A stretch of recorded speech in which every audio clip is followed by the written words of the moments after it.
and welcome back to Open Up. Dawn, do you have some thoughts? Well, you first. You first. Grateful. I am grateful for Sherry Lewis being here this morning. If Sherry wasn't here, Dawn and I would be talking to each other and to you. What about, Sherry, when I was a junior in high school up in San Jose, California, I was really kind of a jerk, at least in terms of my relationship with my parents. Ooh. I was kind of ornery and obstreperous and a little bit rebellious, and I know I probably wasn't much fun for my parents to have around. But that summer, I volunteered to go down to Mexico, Hermosillo, Mexico, to work with a missionary couple, which I did.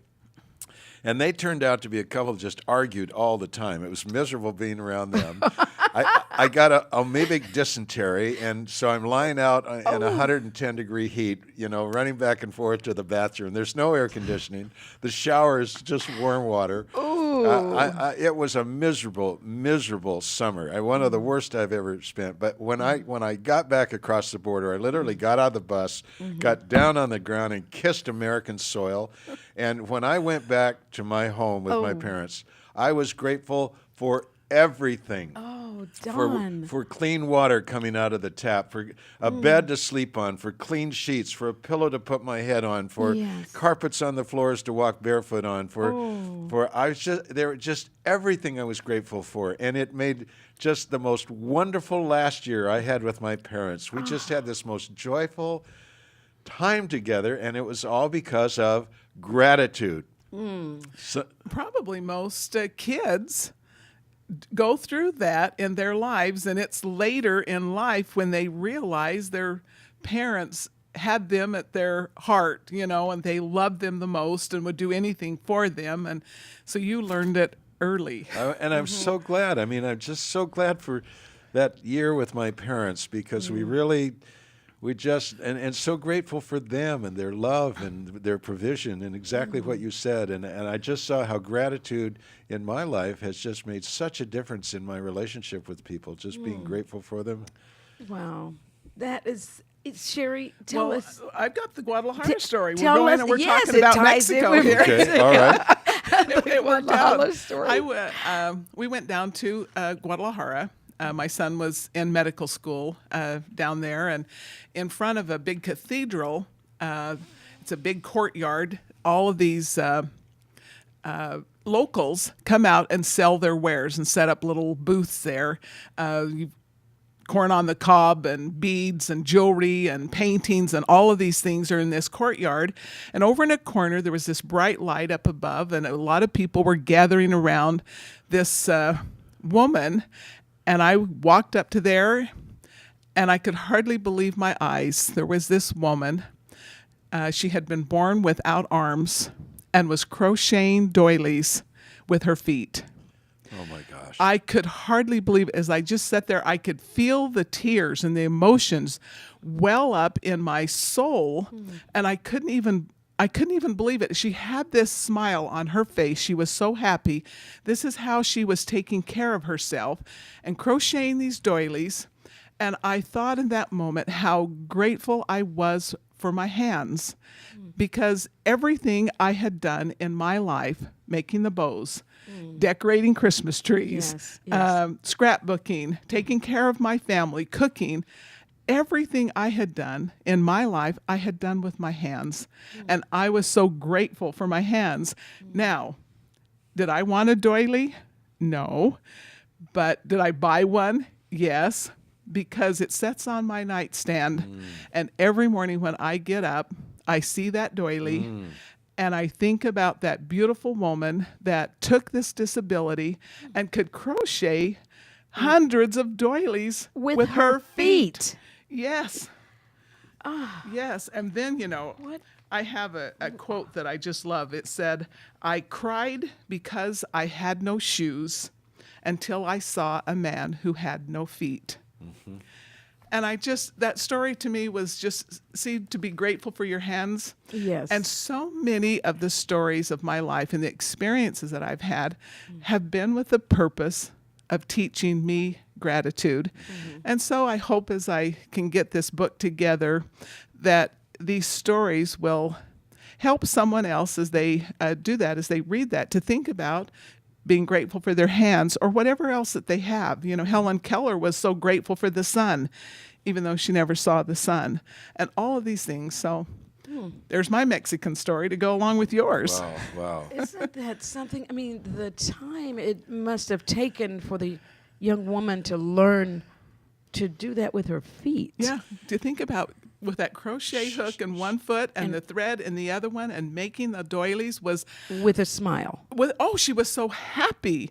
And that's what was so impactful to me, was to see how happy that she was in her lot in life. Sherry, I wonder, I'd be curious to know, have you ever kind of thought beyond the individual level as to what gratitude might do in the political arena or in international relations, or, you know, it's so important in our personal relations with one another, but what on a larger scale? Have you ever thought about that? Well, maybe in a little ways. I wish that all politicians realized how great this country was. To think of that it was preserved for so long.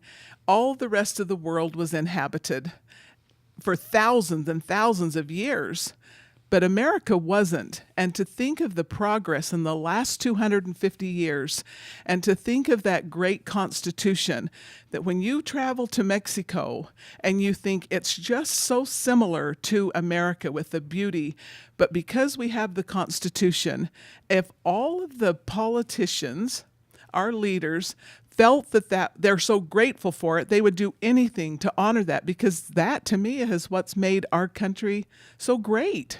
I'm hearing troubling news out of our school system. Someone said they went and asked an assembly of young people, how many of you are grateful to be Americans? And very few hands went up.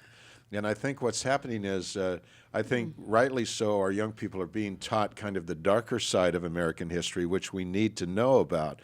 But we're kind of throwing out, you know, the greatness of America, even though we really need a realistic view of the way we treated Indians and other things like that, and the terrible way we treated our black neighbors and population. But beyond that, there's still an ideal that we can aspire to and that we're moving closer to, and I think that's kind of been lost.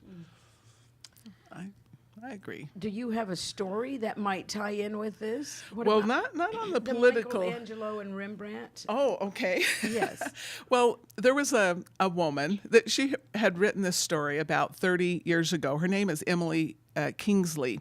She was a writer for Sesame Street, and she had a Down syndrome child. And so when I had my son Jordan, I found the story, and it has become so special to me. But she wrote a story about a woman who had saved up her whole life for this trip to Italy. She couldn't wait to see the Michelangelo and the David and the Last Supper and the Tuscan countrysides and all this. And she had saved her whole life. Well, the day came and she boarded the plane. But when it landed, she was told, "We are now in Holland." She said, "No, I don't want to go to Holland. I'm going to Italy." And the lady said, "Well, this is where we're at. We're in Holland. But here we have Rembrandts and tulips and windmills."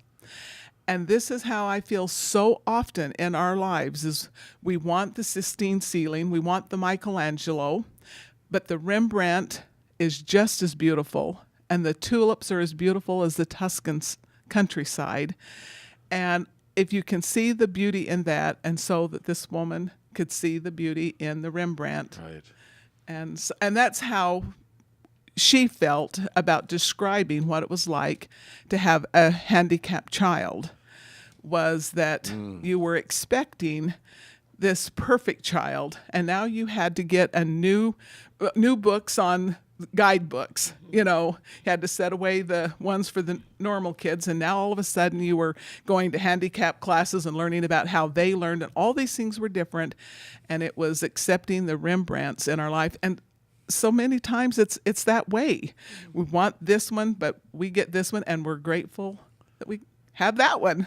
Yes. The Rembrandts are beautiful. Sherry, great lessons, great principles. Isn't We're it, so Dawn? glad you could be with us. We caught you in the week that you're here, down from Boise, Idaho, and Yes. thanks for being with us. Oh, thank you so Thank much. you, Sherry.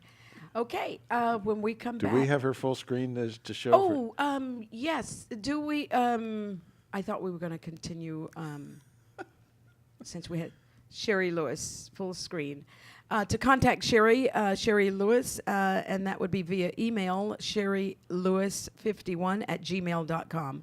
Sherry is SHERRIELEWIS 51@gmail.com. Thank Sherry. you for sharing all your stories and principles of gratitude. Okay. We'll try and keep that in the forefront of our mind. And I think we got some sheep power coming up, do we not? Yes, Don, Sheep Power is on the move and ready to come in. So until after the break, we'll see her.